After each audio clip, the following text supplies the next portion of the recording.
when I became a dad, I thought that I have been born again now as a parent. Like the old me has kind of gone. This now I get to start again and I get to learn what it is to be a parent.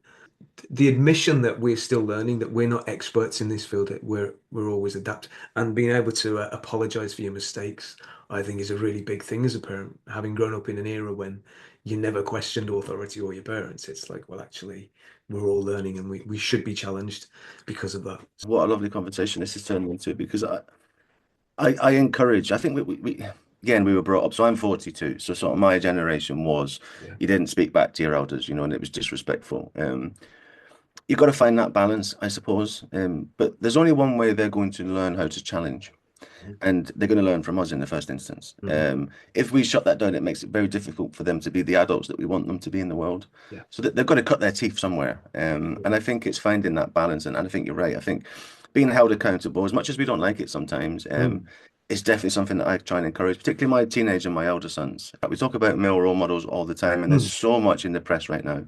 But it is that doing that repair. Totally. It is the going back and saying, look, I was wrong, kid. I'm really, really sorry. I shouldn't have reacted that way because I think probably 80% of how we react to our children is what we've got going on inside and around us at the time. Absolutely. It's not what they've done.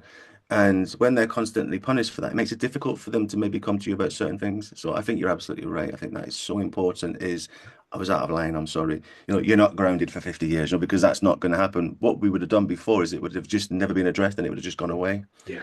And I think that going back, children that are apologized to are better apologizing. And we Yeah. want that instilled in men as much as we possibly can. If we only focus on the rose-tinted glasses, which our generation did, it's like your childhood wasn't that bad. That's what we get told. Mm. Or, Mm. we did our best. Yes, you did. But we now know more. Yeah. And we've got to do our best. And our best is different. When you can have these conversations about the little things, when you're able to say, look, I'm sorry, I got it wrong. Or have that accountability, it makes it easier for them to come to you with the big things, and this is the one thing when I said about what's important to me at the start. Mm. If my boys do something like really, really incredibly bad, what I do not want to happen is, oh, what's my dad going to say? Mm. And not want to phone me. All I've ever wanted, and that would break my heart, genuinely it would. Yeah. What I want is I'll ring my dad.